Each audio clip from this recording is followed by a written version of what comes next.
pertanyaan, apakah Ya'juj dan Ma'juj serta Dajjal itu keluar dalam waktu yang bersamaan? Tidak, Dajjal terlebih dahulu kemudian Ya'juj wa Ma'juj. Namun kita yakini dua-duanya ini sudah muncul sekarang. Sudah ada sekarang, artinya sudah ada sekarang, namun Allah merahasiakan mereka semuanya. Ini masalah yang gaib. Apakah mereka memiliki satu misi? Ya, saat misinya itu menghancurkan atau menyebarkan kerusakan di atas muka bumi ini.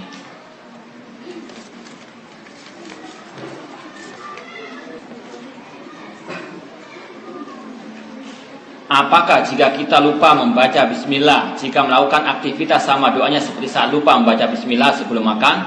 Tidak, membaca bismillah fi awali wa akhiri ini hanya khusus pada waktu makan. Kalau lupa membaca bismillah sebelum beraktivitas, ya sudah, kita memperbaiki diri pada waktu setelahnya.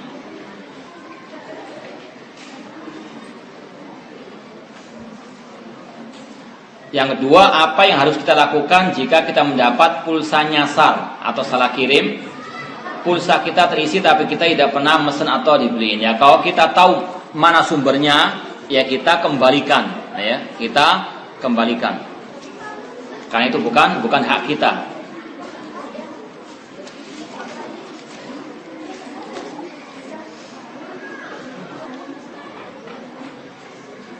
Ada pertanyaan, apa yang dimaksud dengan fitnah? Fitnah secara umum, fil umum adalah ujian, dengan berbagai macam bentuknya. Ada fitnah berupa tadi wanita, berupa dunia, fitnah dunia dan fitnah wanita, ada pula fitnah kelompok-kelompok sesat dan seterusnya. Ini ada pertanyaan lagi, seseorang menjual agama atau menjual akidahnya, apa contohnya? Tadi seperti kita katakan, seperti ada salah satu partai yang menamakan partai Islam. Mereka tahu bahwasanya tawasul kepada orang mati syirik, bahwasanya maulid Nabi itu adalah bid'ah, bahwasanya barzanji itu ada kesyirikannya, qasidah Buddha ada kesyirikannya. Namun mereka membuat pernyataan bahwasanya itu bukan suatu yang bukan suatu yang diharamkan. Tujuannya untuk menarik massa agar memilih mereka ketika ada pemilihan umum. Ini juga adalah menjual agama atau akidah, padahal sebagian mereka mengetahui itu adalah syirik kepada Allah, itu adalah bid'ah. Namun demi mendapatkan suara dari mayoritas manusia, mereka rela menjual akidah ataupun agamanya.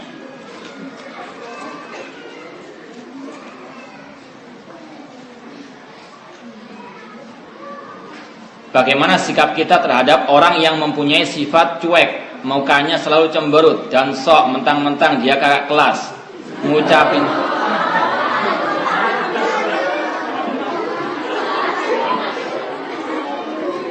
ngucapin salam saja tidak mau, apakah kita membiarkannya atau bagaimana? Kalau kita sanggup untuk menasihatinya, kita menasihati. Wa tawassaw bil haqqi wa tawassaw bis sabr. Ad-dinu an-nasiha. Kita nasihatkan, di antaranya kita sampaikan sabda Rasulullah SAW, tabassumuka fi wajhi akhika shadaqah. Senyummu kepada saudaramu itu adalah sedekah. Rasul mengatakan, la tahqiranna minal ma'rufi syai'a wa la antalqa akhaka biwajhin taliq. Jangan pernah meremehkan sesuatu yang kecil dari kebaikan. Bahkan engkau bertemu dengan saudaramu dalam keadaan tersenyum. Itu merupakan yang baik yang tidak boleh kita meremehkan. Apalagi kakak kelas harus memberi contoh yang baik. Kakak kelas harus memberikan contoh yang baik. Adik kelas harus menghormati kakak kelasnya. Laisa minna man lam yarham saghirana wa yahtarim kabirana. Kata Rasulullah SAW, bukan dari golongan kami orang-orang yang tidak menghormati yang lebih tua dan yang tidak merahmati, menyayangi yang lebih kecil. Intinya harus saling ada pengertian. Harus ada kewajiban masing-masing, yang tua maupun yang muda.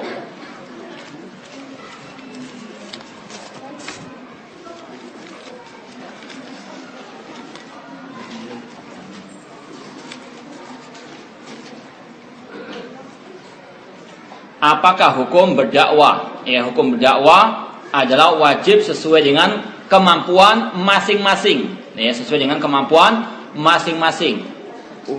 Allah Subhanahu wa ta'ala, Nabi SAW bersabda, man ra'a minkum munkaran falyughayyiru biyadihi fa illam yastati fa bilisani fa illam yastati fa biqalbi wa dzalika ad'aful iman. Yang mampu dengan tangan berdakwah dengan tangan, yang mampu berdakwah dengan lisan, dan kalau tidak dengan hati, dan itu adalah selama-lamanya al-iman. Bagaimana cara menghilangkan futur? Yaitu kita harus selalu mengingat aksiru dzikra hadimil ladzat, mengingat kematian. Karena kita kalau mengingat kematian, pasti kita akan termotivasi untuk bangkit kembali daripada futur tersebut. Sifat futur ini suatu hal yang tabi'i, suatu yang tabiatnya manusia. Rasul mengatakan likulli syirratin fatrah. Setiap masa semangat itu pasti ada masa-masa futur, masa-masa loyo, masa-masa malas. Namun bagaimana kita menyikapinya, itu masalahnya. Masalahnya harus apa? Kita selesaikan dengan baik, yaitu dengan kita banyak mengingat kematian, kita banyak duduk di majelis ilmu agar kita mendapat siraman rohani, kita banyak berteman dengan teman yang baik agar kita tertulari kebaikannya. Harus apa? Kembali kepada al-bi'atul imaniyah, kembali kepada lingkungan yang beriman. Jangan kalau kita merasa futur kita menjauh, jangan. Bagaimanapun keadaan kita, bagaimanapun dosa kita, jangan menjauh dari teman dekat yang baik, yang soleh. Dengan majelis ilmu jangan pernah meninggalkan.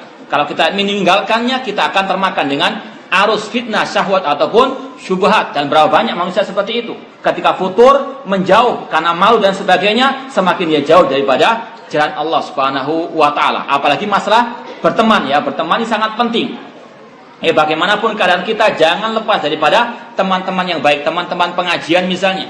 Bahkan Al-Hasan Al-Basri mengatakan, ikhwanuna aghla min ahlina. Saudara-saudara kita, sesama pengajian misalnya, atau sama akidah, sama manhaj, itu lebih berharga daripada keluarga kita. Karena apa? Kata beliau, kalau saudara-saudara kita sama-sama pengajian misalnya, mereka banyak mengingatkan kita kepada urusan apa? Urusan akhirat. Namun saudara-saudara kita ataupun keluarga kita banyak mengingatkan tentang urusan apa? Dunia.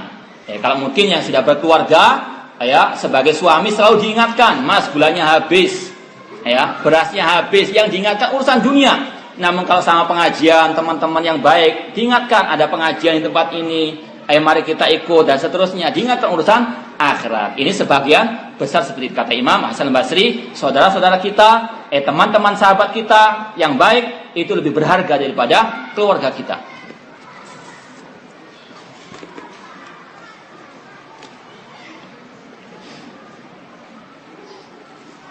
Apa maksud dari tenggelamkannya bumi dari timur, barat, dan dari Jaziratul Arab? Ini kejadian yang akan terjadi pada saat sebelum hari kiamat, yaitu Allah menenggelamkan bumi di sebelah timur sana dan di sebelah barat dan Jaziratul Arab. Ini merupakan hal-hal yang luar biasa yang terjadi sebelum hari kiamat nanti. Ini suatu yang nyata, bukan suatu kiasan atau yang lainnya. Akan ditenggelamkan bumi ini oleh Allah Subhanahu wa taala di timur dan barat dan di Jaziratul Arab.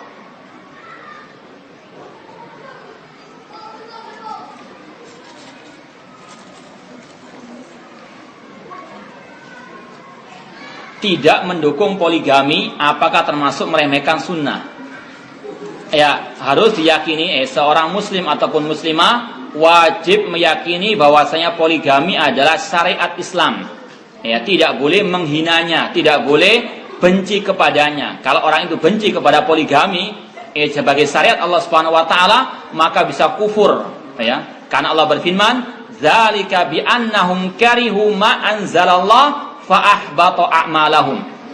Allah berfirman, demikianlah barang siapa yang membenci, dzalika bi annahum karihu, dikarenakan mereka karihu, membenci apa yang Allah turunkan dari syariat Islam, maka fa'ahbata a'malahum, Allah menggugurkan semua amal ibadahnya.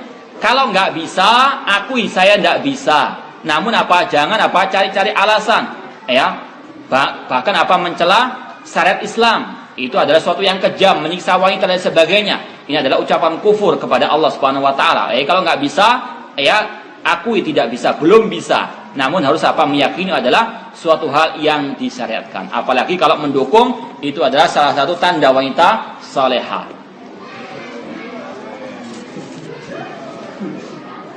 Daripada sang suami kemudian selingkuh, kemudian berzina, nanti bisa-bisa yang istrinya sebagai penyebabnya, karena menghalangi manusia untuk berbuat ibadah kepada Allah Subhanahu wa taala.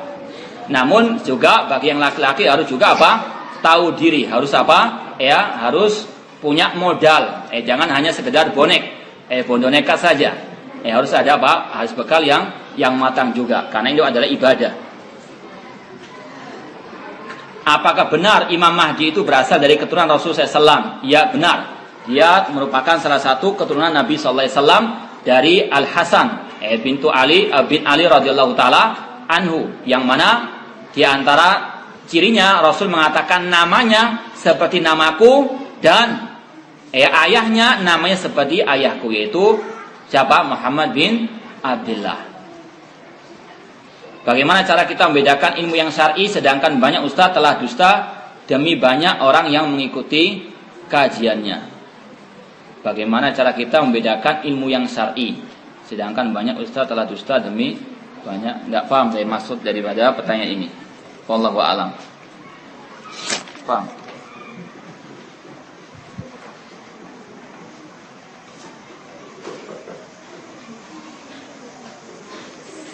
Disebut apakah orang yang mengatakan bahwa hari Minggu lebih baik daripada hari Ahad? Apakah dia disebut dengan orang yang mengikuti orang Yahudi? Tidak se-ekstrim itu. Tidak se-ekstrim itu dikatakan dia mengikuti orang al-Yahud. Cuma memang lebih baik kalau kita bisa mengucapkan dengan bahasa yang lebih Islami hari Ahad. Cuma kalau kita mengatakan seperti orang Yahudi dan sebagainya, wallahu alam, tidak se-ekstrim itu kita mengatakannya.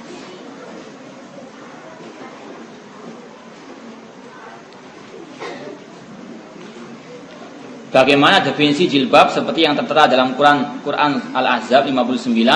Apakah boleh memakai baju terpisah atasan dan bawahan untuk wanita tapi syar'i, tidak tipis, tidak menerawang dan tidak membentuk lekuk tubuh? Wallahu alam, yang saya ketahui, yang saya pahami tidak ada masalah. Yang penting syaratnya itu terpenuhi, yaitu tidak transparan, tidak ketat, kemudian tidak tasabuh dengan bentuk pakaian laki-laki, kemudian tidak tasabuh dengan pakaiannya orang-orang kafir.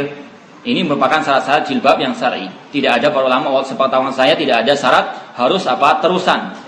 Ini adalah suatu hal yang tidak saya pernah ketahui penjelasan ulama harus terusan. Yang penting apa? Yang penting tidak transparan, harus lebar, tidak ketat dan sebagainya.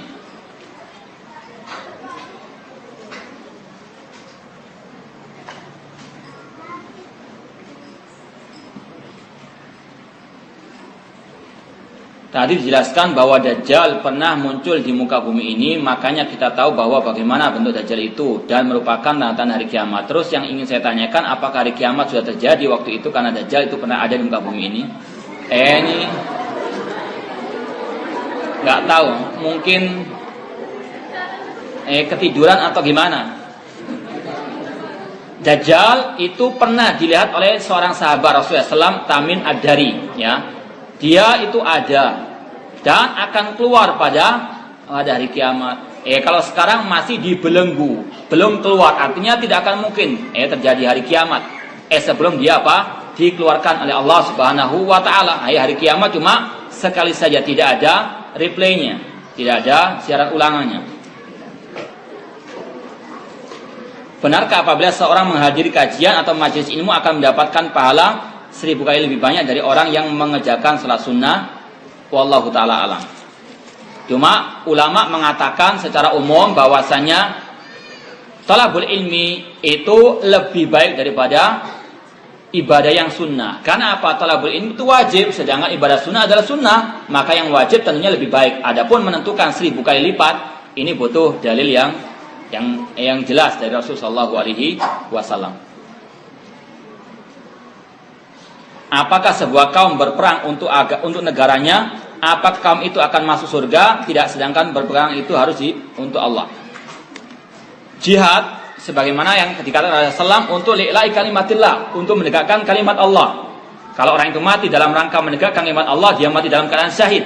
Adapun membela negara dengan maksud membela negara tersebut, hubul waton, maka kalau dia mati bukan mati dalam keadaan as-syahid. Karena kata para ulama tidak ada bedanya antara orang kafir dengan orang muslim kalau apa? Membela negara. Makanya harus apa? Diniatkan untuk membela agama Allah. Innamal a'malu binniyat.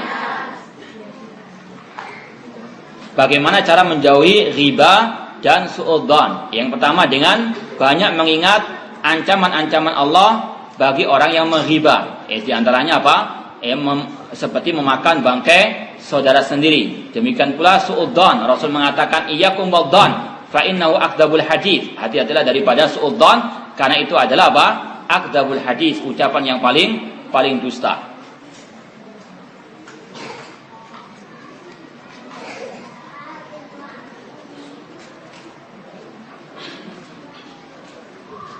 Setelah dikalahkannya Dajjal oleh Nabi Isa alaihissalam, apakah langsung terjadi kiamat atau ada masa merasakan kedamaian setelah itu?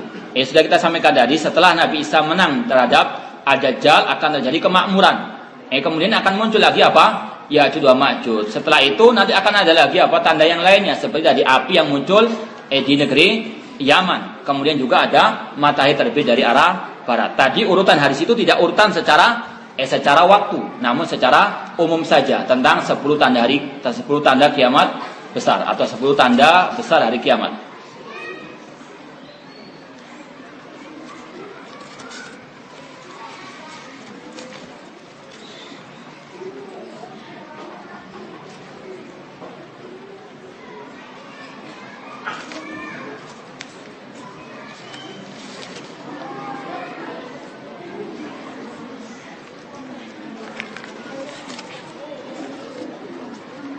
Ada pertanyaan, bagaimana menghadapi istri yang agak sombong, angkuh, kalau dinasihati tidak diperhatikan, bahkan mengeluarkan kata-kata yang kasar. Ya, kita hadapi yang pertama dengan as-sabr, kesabaran. Ya, karena sebagaimana kata Rasulullah SAW, wanita itu naqisatul aqli wad din. Wanita itu kurang akalnya. Ya, kemudian Rasul mengatakan, istausu bin nisa'i khairan. Bahwasanya nasihatilah wanita itu dengan cara yang baik, wa ashiruhunna bil ma'ruf, karena mereka diciptakan dari tulang rusuk yang bengkok. Ini juga harus dipahami oleh wanita agar tidak sombong. Dia itu dari tulang rusuk yang bengkok. Jadi harus tahu diri. Kemudian juga apalagi seorang istri. Rasul SAW banyak memberikan ancaman bagi istri-istri yang tidak mentaati suaminya. Bahkan Rasul SAW mengatakan di antara orang-orang yang tidak diterima amal ibadahnya oleh Allah Subhanahu wa taala yaitu istri-istri yang durhaka kepada suaminya sampai dia kembali taat kepada suaminya. Demikian pula Rasul mengatakan di antara penghuni neraka yang paling banyak adalah wanita karena mereka yakfurnal ashir, mereka mengkufuri kebaikan suaminya. Maka ini adalah hal-hal yang perlu disampaikan kepada istri tersebut ketika dia dalam keadaan membangkang suaminya. Dan istri harus harus menyadarinya bahwasanya surganya dia tidak akan mungkin dia peroleh kecuali dengan taat kepada suami di dalam hal yang ma'ruf. Apakah saya harus menceraikannya kalau sekiranya dia tidak bisa berubah? Jangan cepat-cepat menceraikan. Sabar dahulu. Perlu sabar, perlu nasihat. Banyak berdoa. Dan juga banyak introspeksi diri. Mungkin bisa jadi dia berbuat seperti itu karena kita juga. Apalagi Allah berfirman, ma asabakum min musibatin fa bima kasabat aydikum wa ya'fu an katsir. Tidaklah musibah menimpa kalian kecuali karena sebab dosa kalian. Istri yang tidak mentaati suami itu adalah musibah. Dan bisa jadi musibah itu dikarenakan kita sendiri yang banyak berbuat dosa juga. Maka harus semuanya introspeksi diri masing-masing.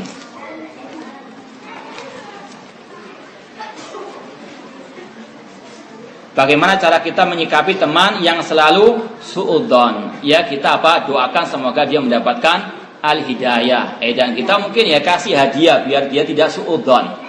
Jangan bakhil kepada teman biar dia berbuat baik kepada kita. Kita lawan kejelekan dengan kebaikan.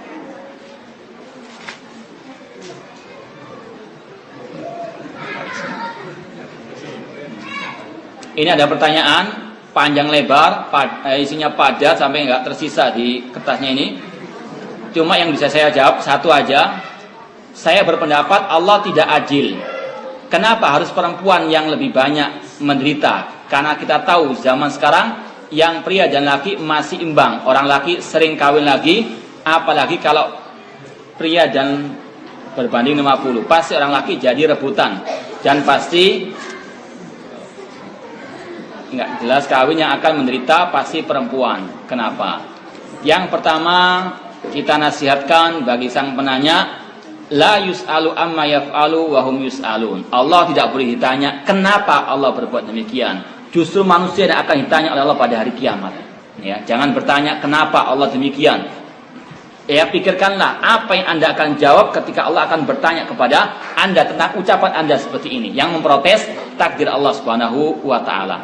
Kemudian Allah telah berfirman, wa ma ana bidzallamin lil abid. Tidaklah aku berbuat zalim kepada hamba-hambaku. Allah Maha Adil, tidak berbuat kezaliman sama sekali. Kemudian juga kalau kita masuk ke dalam pembahasan poligami, ini bukan untuk menzalimi wanita. Justru apa? Untuk menyelamatkan wanita. Ya, untuk apa? Untuk menunjukkan kepada wanita bagaimana mereka bisa mencintai suaminya ya secara hakiki. Kalau orang satu saja istrinya, ya mungkin kecintaan kepada suaminya tidak akan bisa terbukti dengan baik. Namun kalau ada saingannya akan berlomba-lomba bagaimana apa? Menghormati suaminya, mentaati suaminya. Ya, ini menunjukkan apa? Cinta yang sejati. Sebetulnya ini bukan suatu hal yang kejam atau yang zalim dan sebagainya sebagaimana diucapkan oleh orang-orang tali dan sebagainya, namun justru apa? Ini suatu keindahan dalam kehidupan. Namun kebanyakan manusia la ya'lamun, tidak mengetahuinya. Jadi tolong kata-kata mengatakan Allah tidak adil ini tolong ya harus dijauhkan dari diri kita. Karena apa? Allah mengatakan ini haramtu dzulma ala nafsi. Aku mengharamkan kedzaliman bagi diriku. Namun kita katakan tadi kalau memang belum bisa untuk dipoligami, ya terus terang, jangan apa mencela masalah poligami, apalagi mencela Allah Subhanahu wa taala. Wallahu taala alam.